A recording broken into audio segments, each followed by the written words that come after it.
అంటే ఆంధ్రప్రదేశ్లో మళ్ళీ జగన్ రాడు అని మాకు హామీ ఇస్తే మేము కంపెనీలు వస్తాయని చెప్తున్నారు. ఇవి సార్ ఇవి ఎలాగుంటదంటే ఎల్కేజీ పిల్లలకి సాక్షాత్తు లోకేష్ చెప్పిన మాట ఇది. అదే అంటున్నాను, ఎల్కేజీ పిల్లలకి చెప్తే నమ్ముతారు. రాజకీయంగా జగన్మోహన్ రెడ్డి గారు రారు అని ఎవరు సార్ రాసిస్తారు?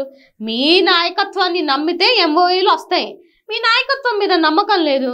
మీ కూటమిలోనే 1,00,000 గోలలు గొడవలు పొద్దున్న లేస్తే ఏంటి మీ పెట్టుకున్న ప్రతి ఒక్క మీటింగ్ లో మీరు చొక్కాలు పట్టుకొని కొట్టుకుంటున్నారు. మీరు వచ్చిన తర్వాత జిఎస్టీలు పడిపోయినాయి, అన్ని ఘోరంగా ఉంటే ఎంఓఏలు ఎందుకు చేస్తారు సార్ వాళ్ళు? 5 సంవత్సరాలు కలిసి ఉంటుందంటారా? డౌటే సార్, నాకైతే నాకు డౌట్. నా పర్సనల్ గా నేను అనుకుంటున్నా వీళ్ళేదో 10 సంవత్సరాలు 15 సంవత్సరాలు అని రాజకీయం అనుకుంటున్నారు, కానీ వీళ్ళు ఇంకొక 1 year కలిసి ఉండడమే మహా కష్టం అని నేను అనుకుంటున్నాను. ఇప్పుడు లోపల అందరికీ తెలిసిందే కదా, లోపల చాలా జరుగుతున్నాయి. చంద్రబాబు నాయుడు గారు ఫోన్ చేస్తుంటేనే పవన్ కళ్యాణ్ గారు ఫోన్ ఎత్తట్లేదంట. అంటే ఇంకా ఆలోచించండి ఈ కూటమి ప్రభుత్వం పరిస్థితి. అదే 1 చేస్తే 2 ఎత్తట్లేదంటే అర్థం ఏంటి సార్? అర్థం ఏంటి అంటే వీళ్ళ రిలేషన్షిప్ ఎలా ఉంటది అని అనేది అర్థం చేసుకోవాలి. ఇంత ఘోరాలు జరుగుతుంటే ఇప్పుడు ఈయన ఎందుకు ఏ యాత్ర చేయడానికి వెళ్తున్నారు? ఏమైనా స్పిరిచువల్ మినిస్ట్రీ ఏమైనా ఇచ్చారా? కాదు కదా.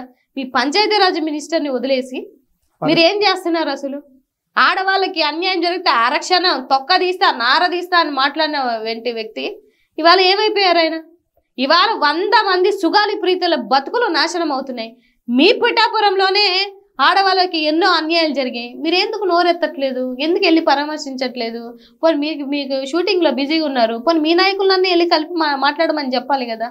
ఇవన్నీ మీరు చెప్పట్లేదు. ఏంటంటే పదవులు రాకముందు ఒక మాట, పదవులు వచ్చిన తర్వాత ఒక మాట, మీ మాటల్ని మీరే బ్రేక్ చేసుకుంటుంటే ఇంత నిసిగ్గుమైన రాజకీయం చేసినా ఒకటే చేయకపోయినా ఒకటే. మేడం ఒక విషయం స్ట్రైట్గా చెప్పండి, ఒక మహిళగా తిరుపతిలో జరిగినటువంటి కిరణ్ రాయల్ విషయంలో లక్ష్మి విషయం సంబంధించి ఎలా స్పందిస్తారు? ఏం చెప్తారు?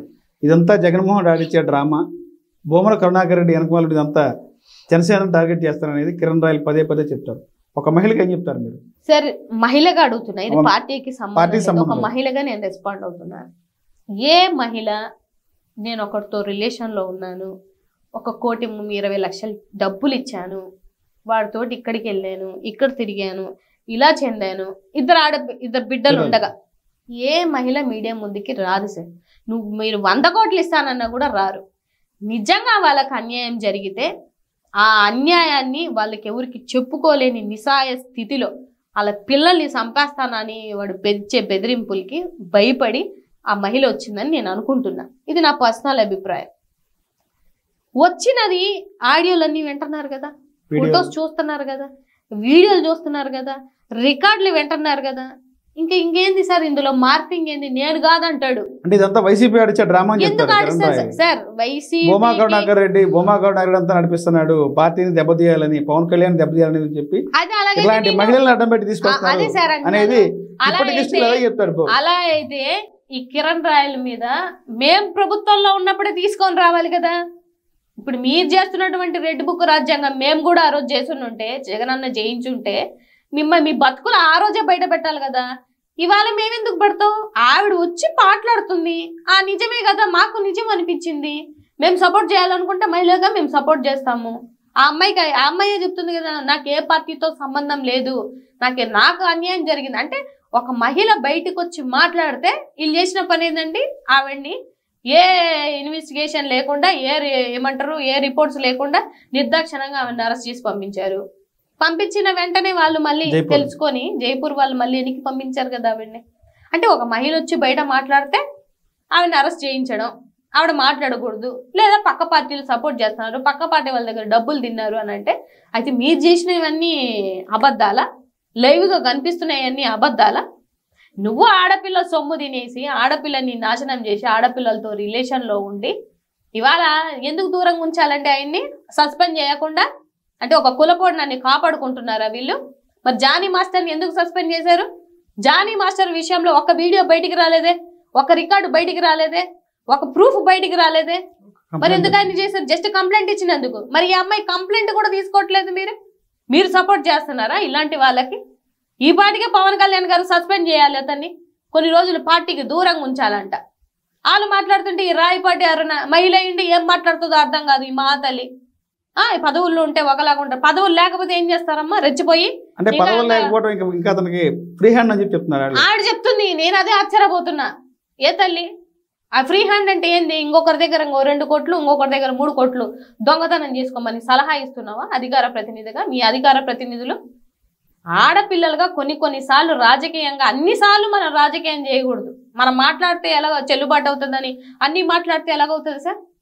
కొన్ని హ్యుమానిటీ గ్రౌండ్ లో కూడా నిజంగా ఒక ఆడబిడ్డకి అన్యాయం జరిగిందంటే జరిగిందని ఒప్పుకోండి, లేకపోతే నీకు జరిగింది అనిపిస్తే మాట్లాడడం మానేయండి. అంతేగాని వచ్చి మీడియాల ముందు లేకపోతే ఇంకా రెచ్చిపోతారు, ఇంకా ఊగిపోతారు అని అంటే, ఊగిపోతే రెచ్చిపోతే ఏం జరుగుతుంది అనేది చట్టాలు ఉన్నాయి, రాజ్యాంగం ఉంది. అవి తర్వాత చూసుకునే పరిస్థితులు కూడా వస్తాయి. నోటి దూల ఉన్న క్యాండిడేట్లకి ఎవరికైనా ఇదే పరిస్థితి సార్. మీ తప్పుల్ని మీరు కప్పిపుచ్చుకోవడానికి ఆడబిడ్డని మాత్రం నిందలేస్తే అది నేనైతే సహించను, నేను సపోర్ట్ కూడా చేయను. ఆ నోటి దూల వల్ల ఈ రోజున వైఎస్ఆర్సీపీ పార్టీ ఈ కింద స్థాయికి దిగజారిపోయింది. ఈ రోజు ఏదైతుందో వల్లభనేని వంశీ అరెస్ట్ కానీ వీళ్ళంతా కూడా ఆ నోటుదల వల్లే అంటారు. నిజంగా వల్లభనేని వంశీ నోటుదల వల్ల ఈ రోజు ఈ స్థాయికి వచ్చారంటారు. వల్లభనేని వంశీ గారిని ఆయన అక్కడి నుంచి వచ్చినటువంటి వ్యక్తే కదా సార్, టీడీపీ పార్టీ నుంచి వచ్చారు. మరి అక్కడ ఉన్నప్పుడు వల్లభనేని గారు వంశీ గారు మంచి, పక్క పార్టీలోకి రాగానే ఎలాగ సార్ చెడ్డైపోతారు? నాకు ఇప్పటికీ ఆ పాయింట్ అర్థం అవ్వదు. మీరు మాట్లాడతారు, మీరు ఒక మాట చెప్పండి సార్, ఒక మినిస్టర్లని, ఒక ఎమ్మెల్యేలని ఇవాళ మీరు డిప్యూటీ పదవుల్లో, సీఎం పదవుల్లో, లేకపోతే మంత్రి పదవుల్లో ఉంటే మిమ్మల్ని అంటే నొప్పి వస్తుంది. మరి ఆ రోజుల్లో మీరేం చేశారు? చెప్పు చూపించారు. ఆయన చెప్పు చూపించాకేగా మిగతా వాళ్ళు, నాన్నగారు కానీ ఇంకోరు కానీ చెప్పు చూపించింది. నా కొడకల్లారా అని మాట్లాడారు. మీరు మాట్లాడిన తర్వాతే కదా వీళ్ళు వైసీపీలో బూతుల మంత్రులు అనేది వైసీపీ ఒక పెట్టిన హక్కు అని చెప్పంటారు. కొడాల నాని గాని ఎవరు కాదు సార్. ఇప్పుడు ఏం గాంధీ యుగం లేదు కదా సార్. గాంధీ యుగం ఏం లేదు కదా సార్. ఈ చెంప కొడితే ఈ చెంప కొడి చూపించడానికి ఎవరున్నారు సార్? ఎవరు లేరు. మీరు అన్నారు, తిరిగి అన్నారు, మా నాయకుడిని అంటున్నారు, తిరిగి అంటాము. తప్పేముంది? మీ నాయకుడికి మీరు సపోర్ట్ అయితే మా నాయకుడికి మేము సపోర్టు. అందులో 1% డౌట్ ఏముంది సార్? మాట్లాడింది మీరు, బదిలిచ్చేసరికి మా బూతులు అవి ఇవి అని క్రియేట్ చేసింది మీరు. మీరేం తక్కువ మాట్లాడుతున్నారా? లేకపోతే మీ కూటమి ప్రభుత్వం ఏమైనా తక్కువ మాట్లాడిందా? లేకపోతే మీకు సపోర్టర్స్గా ఉన్న వాళ్ళు తక్కువ మాట్లాడారా? ఇప్పటికీ మాకు ఇన్ని బూతు కామెంట్లు వస్తున్నాయి. మరి మేమేం చేయాలి? మేము ఇంకా చెప్పాలనంటే మీరు నా వీడియోలు చూస్తే విత్ సబ్జెక్ట్ నేను మాట్లాడతాను, కానీ నేను ఎప్పుడు నోరు జారి నేను మాట్లాడను. ఆ పరిస్థితి నేను తెచ్చుకోను. ఆ పరిస్థితి తెచ్చుకోవాలని నేను అనుకోను. అలా మాట్లాడే వాళ్ళకు కూడా నేను సపోర్ట్ చేయను.